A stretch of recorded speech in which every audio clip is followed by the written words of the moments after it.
வந்து பொண்ணியை பார்க்க வராரு. பொண்ணி பார்த்து அப்படியே முறைக்கிறாங்க. "என்ன பார்த்து முறைக்கிற? என்னென்னமோ சொன்ன வீட்ல யாராவது இதை நம்பினாங்களா பார்த்தியா? என் நடிப்பு எப்படி? என் நடிப்பை பார்த்து எல்லாருமே நம்பிடுவாங்க. ஏன்னா நான் அப்படிப்பட்டவன். நான் என்ன பண்ணாலும் சரி நீங்கள் யாரும் கண்டுபிடிக்க முடியாது. எனக்கு எல்லாம் ஏமாடுங்க. இவங்களுக்கு இங்கே இருக்கிறவங்களுக்கு யாருக்குமே அறிவுன்றதே கிடையாது. அதனால் ஈஸியாக உங்களால் ஏமாற்றிடலாம். ஆனால் நீ என்ன நினச்சி சொன்ன? சொல்லிட்டா உடனே உன்னை நம்பிடுவாங்களா? ஏற்கனவே உன் பேரில் நல்ல பேர் இங்கே கிடையாது. இதை நீ சொன்னால் மட்டும் எப்படி நம்புவாங்கன்னு நம்பிக்கையில் நீ சொன்ன?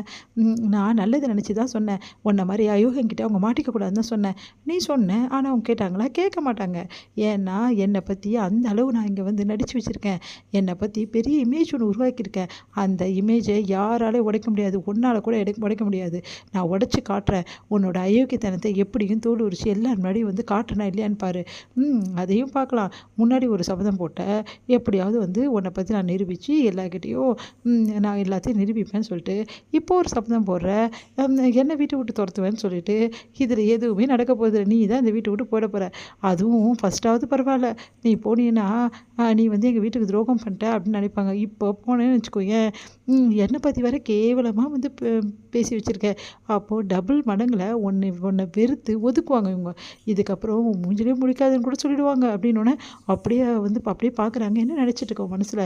நீ என்ன வேணாலும் பண்ணலாம்னு நினச்சிட்டு இருக்கியா? நீ பண்ண விஷயங்களுக்கு எல்லாமே தெரியும். ஒரு பொண்ணை ஏமாற்றி இந்த மாதிரி ஆமாம் நான் தான் ஏமாத்துறேன். நான் தான் அந்த பொண்ணை ஒரு வழி பண்ணேன். அதே மாதிரி அந்த குழந்தைய கொடுத்ததும் அவளுக்கு நான் தான். இப்போ என்ன பண்ணுன்ற? இதெல்லாம் நான் தான் சொல்கிறேனே, நீ என்ன பண்ணாலும் யாரும் நம்ப மாட்டாங்கன்னு. ஓ அப்படியா? நம்ப மாட்டாங்களா? இப்போது இந்த ரெக்கார்ட் காமிச்சா கண்டிப்பாக நம்புவாங்கல்ல அப்படி சொல்லிட்டு ஃபோனை எடுத்து காட்டுறாங்க. நீ பேசுனது எல்லாத்தையும் நான் ரெக்கார்ட் பண்ணிட்டேன். இப்போ வந்து காட்டினா நம்புவாங்களே, இப்போவே காட்டுமா வீட்டில் அப்படின்னோடனே, ஏய் பொண்ணி உனக்கு என்ன அவ்வளோ திமுறா? எதுக்கு இப்படிலாம் பண்ணேன்? நான் பேசுனதை எதுக்காக ரெக்கார்ட் பண்ணேன்? நான் அப்படி தான் பண்ணுவேன். இப்போ தானே சொன்னீங்க பயமே கிடையாது, நீ என்ன வேணாலும் பண்ணிக்கோ, வீட்டில் எல்லாக்கிட்டையும் என்ன வேணாலும் சொல்லு, எனக்கு பயம் கிடையாது சொன்னீங்க. இப்போ பார்த்தா அலறீங்க அப்படியே. ஐயோ பாவம், ரொம்ப அலறீங்க போல் இருக்கே அப்படின்றாங்க. நீ பண்ணுறது ஏமாத்து வேலை. இப்படி நீ இப்படிலாம் பண்ண முடியும்? பேசிகிட்டு இருக்கும்போது எப்படி நீ எடுப்ப? அப்படின்னோடனே, ஆமாம் பின்ன உங்களை மாதிரி ஆளுங்களுக்கெல்லாம் எப்படி பண்ணும்? பார்த்தீங்கல்ல நீங்கள் பேசணுன்னே நான் எடுத்துட்டேன். இதுக்கப்புறம் நான் எடுத்துகிட்டு போய் பவானி அக்கா கிட்டே காட்டுறேன், எல்லார்கிட்டையும் காட்டுறேன். சரி இவ்வளோ நேரம் நம்பலை, இப்போ நம்புறாங்களா பார்க்கலாமா? உங்களுக்கு எனக்கும் டெஸ்ட்டு. நம்புறாங்களா இல்லையா பார்க்கலாம். இந்த தங்கச்சி சொல்கிறது நம்புறாங்களா இல்லை அந்த அண்ணன் சொல்கிறது நம்புறாங்களா இப்போ பார்த்துலாம். வேணாம் பொண்ணி வேணாம், அவ்வளோதான். இந்த பயம் இருக்குல்ல, இந்த பயம் இருக்கணும், புரியுதா? இதுக்கப்புறம் என்கிட்டலாம் வந்து இந்த மாதிரிலாம் ஏடாக்கணும் பேசுனீங்க அவ்வளோதான். நான் ரெக்கார்ட் பண்ணியிருந்தா உங்களை பற்றி எல்லாருக்கும் தெரிஞ்சிருக்கும். போனால் போதுன்னு போயிடுறேன். இதுக்கப்புறம் தேவையில்லாமல் வந்து என் பேச்சுக்கு வந்தீங்க மனுஷியாக இருக்க மாட்டேன்.